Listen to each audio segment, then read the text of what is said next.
berdiskusi mengenai mata kuliah Manajemen Operasional Internasional. Nah, yang tema akan kita bahas ini adalah manajemen mutu internasional dan juga manajemen mutu lingkungan. Gimana, Zak? Ya, see you. Hai, perkenalkan nama saya Bian Alia Pamuji dengan NIM E2A023174. Halo semuanya, perkenalkan nama saya Etniza Zahra Zufara dengan NIM E2A023176. Halo semuanya, perkenalkan nama saya Muhammad Reza Polevi dengan NIM E2A023180. Hai semuanya, perkenalkan nama saya Natasha Kurnia Rahmawati dengan NIM E2A023205. Nah, jadi kita akan memasuki sesi diskusi kelompok ini teman-teman. Sebelumnya, Reza, kita hari ini mau bahas apa ya? Baik Kak Eza, pada hari ini kita akan membahas manajemen internasional dan juga manajemen mutu lingkungan. Wah, boleh dijelaskan nggak sih standar ISO ya? Iya, ISO, kita akan membahas ISO. Boleh dijelaskan nggak itu gimana ya? Oke, baik teman-teman, mengenai ISO sendiri ya, dalam era globalisasi pastinya peningkatan kualitas dalam satu usaha dan juga manajemen itu sangat penting.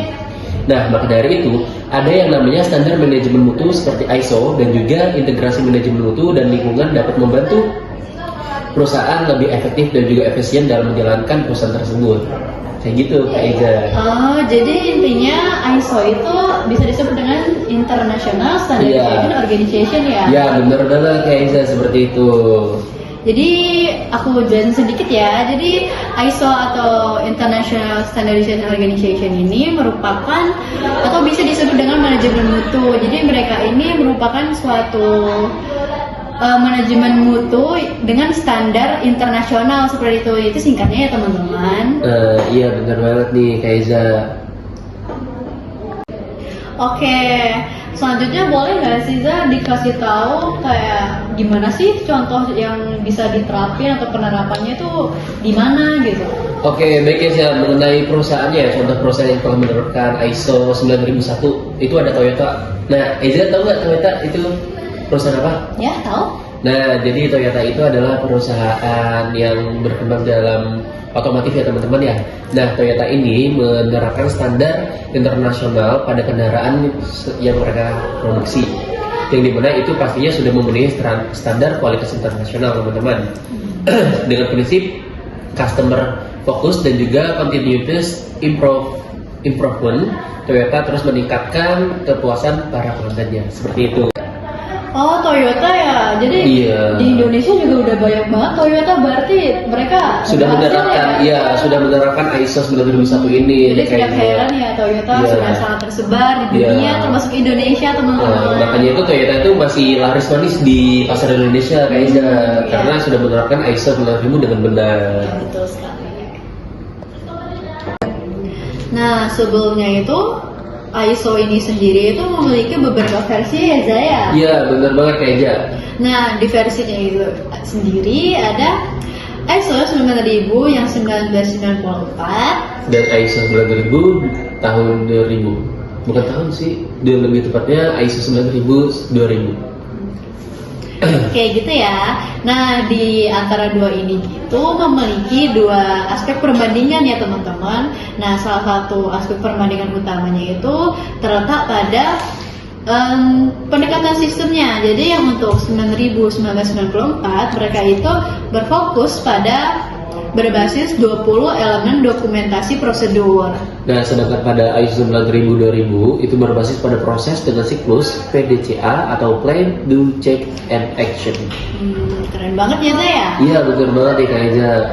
Selanjutnya itu ada fokus utamanya juga. Jadi untuk yang ISO 1994 ini mereka berfokus pada konsistensi produk dan dokumentasi. Nah, sedangkan pada ISO 9000 2000 itu lebih mementingkan kepada kepuasan pelanggan dan juga perbaikan serta keberlanjutan seperti itu. Nah, untuk yang struktur standar pada 1994 ini, mereka itu memiliki beberapa versi terpisah, yaitu ada ISO 9001, ISO 9002, ISO 9003, dan juga yang terakhir ISO 9004. Nah, kalau misalnya di ISO 9000 2000 itu tuh dikonsolidasi menjadi satu, yaitu ISO 9000 2000. Nah, untuk yang selanjutnya itu ada fleksibilitasnya. Nah, kekurangannya di ISO 9994 ini mereka kurang fleksibel terhadap prosedur yang ada. Nah, kalau misalnya fleksibilitas dari ISO 9000-2000 itu tuh dia lebih fleksibel dan juga lebih adaptif untuk semua jenis organisasi. Seperti itu, teman-teman. Nah, yang selanjutnya itu ada hubungan terhadap pelanggannya. Jadi, untuk yang ISO 9000-1994 ini, mereka itu tidak secara langsung eksplisit ya, atau mereka berorientasi pada pelanggan secara lebih dekat. Nah, kalau misalnya ISO 9000-2000 itu berfokus pada kepuasan dan juga ke pelanggan secara langsung, seperti itu, teman-teman. Selanjutnya ada keselarasan terhadap CQM ya guys. Teman-teman, jadi CQM ini atau bisa disebut dengan Total Quality Management, yang dimana untuk ISO 9000-1994 ini kurang selaras dengan prinsip total CQM yang ada. Nah, kalau misalnya ISO 9000-2000 itu lebih mendukung TQM ini. Selanjutnya itu untuk penggunaan dalam organisasinya. Untuk 1994 lebih cocok untuk perusahaan seperti manufaktur. Nah, kalau ISO 9000-2000 itu tuh bisa semua jenis organisasi dia cocok. Selanjutnya itu yang terakhir adalah dokumentasinya, seperti itu ya teman-teman. Jadi untuk yang ISO 1994 ini wajib mendokumentasi dengan detail setiap proses yang ada, seperti itu. Nah, kalau ISO 9000-2000 itu tuh lebih ringan, dokumentasinya juga disesuaikan dengan kebutuhan proses. Selanjutnya itu ada pendekatan evaluasi dan revisinya. Untuk ISO 9000-1994 mereka ini kurang menekankan evaluasi dan revisi sistem, teman-teman. Nah, kalau misalnya dari ISO 9000-2000 itu menekankan pada pengukuran kinerja dan juga peningkatan sistem secara berkala. Seperti itu ya Kaiza ya. Banyak banget ya perbedaannya. Iya, banyak banget nih Kaiza, karena seiring berkembangnya teknologi dan zaman pastinya akan ada kemajuan dari teknologi. Maka dari itu standar internasional pastinya tahun ke tahun demi tahun pastinya akan ada perubahan. Mungkin ada ISO 9000, 10.000 atau lain sebagainya. Itu ya Kaiza ya. Ya, dipastikan juga untuk terus evaluasi dan juga revisi terhadap perubahan yang ada, begitu ya Mas Ray? Iya, bener banget, evaluasi dan juga revisi itu kayak. Nah, jadi yang materi selanjutnya yaitu tentang manajemen mutu lingkungan dan eco-labeling. Nah, jadi tuh manajemen mutu lingkungan tuh apa sih, Bian? Jadi, manajemen mutu lingkungan itu adalah sebuah sistem manajemen yang dirancang untuk mengelola dan meningkatkan kinerja lingkungan dalam suatu organisasi. Nah, di ISO 14001-2015 adalah standar internasional yang memberikan kerangka kerja untuk mengelola tanggung jawab lingkungan secara sistematis dan berkelanjutan. Kemudian standar ini itu juga sudah mencakup aspek seperti struktur organisasi, kebijakan lingkungan, dan juga evaluasi kinerja lingkungan, serta juga menggunakan pendekatan plan do check atau PDCA, dan juga pemikiran berbasis risiko untuk mencapai peningkatan yang berkelanjutan dalam kinerja lingkungan. Nah, manajemen mutu lingkungan ini kan pastinya memberikan manfaat untuk perusahaan dan masyarakat nih. Dan apa aja sih manfaatnya kalau boleh tahu? Jadi ada beberapa manfaat nih teman-teman jika manajemen lingkungan itu digunakan dengan baik. Jadi yang pertama adalah konsistensi dengan nilai perusahaan. Kemudian yang kedua ada perbaikan lingkungan dan juga pengelolaan risiko reputasi. Kemudian juga kita itu lebih menghemat biaya dan juga penghematan energi dan juga bahan. Yang terakhir ada mengurangi biaya distribusi gitu. Selanjutnya ini kan pasti manajemen mutu lingkungan itu kan mempunyai tujuan. Nah, betul. Nah, itu kira-kira tujuannya itu tuh apa dengan ada hubungannya nggak gitu loh dengan ISO 14001? Gitu? Pastinya ada. Jadi untuk tujuan utama manajemen mutu lingkungan dengan latar belakang ISO 14001 itu ada menurunkan pencemaran lingkungan dan juga dampak negatif dari aktivitas perusahaan. Kemudian ada meningkatkan efisiensi proses produksi dan penggunaan sumber daya. Kemudian ada memenuhi persyaratan hukum dan peraturan lingkungan. Kemudian ada meningkatkan reputasi dan juga kepercayaan publik terhadap perusahaan. Kemudian yang terakhir itu juga bisa mendukung pembangunan berkelanjutan dan juga tanggung jawab sosial perusahaan gitu. Jadi sekiranya kayak gitu ya teman-teman tentang manajemen mutu lingkungan. Nah selanjutnya itu Nah, pada manajemen mutu lingkungan ini kan pastinya kan ada contoh implementasinya ya.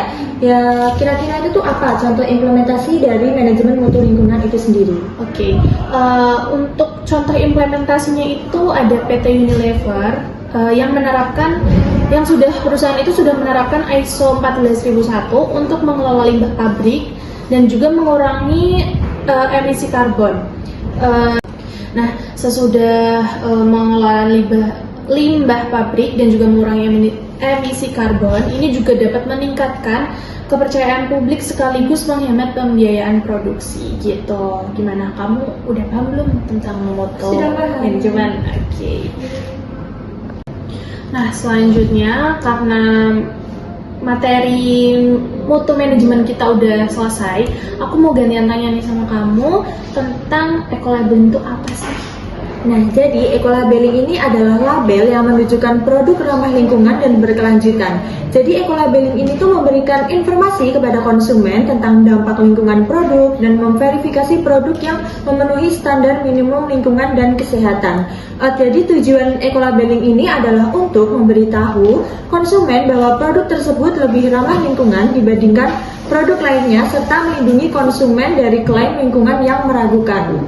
Jadi eco-labeling ini sistem pelabelan yang mengidentifikasi produk atau jasa yang lebih ramah lingkungan untuk memberikan konsumen informasi tentang keberlanjutan produk sehingga mereka dapat membuat pilihan yang lebih ramah lingkungan. Eco-labeling ini juga mendorong produsen untuk meningkatkan proses produksi dan penggunaan bahan yang lebih ramah lingkungan. Jadi sistem ini tuh bersifat sukarela namun dapat menjadi hambatan perdagangan jika persyaratan pelabelan berbeda antara negara atau wilayah tertentu. Jadi seperti itu pengertian dari eco-labeling ini. Oh gitu. Kalau dari eco-labeling tersendiri itu ada contohnya nggak sih?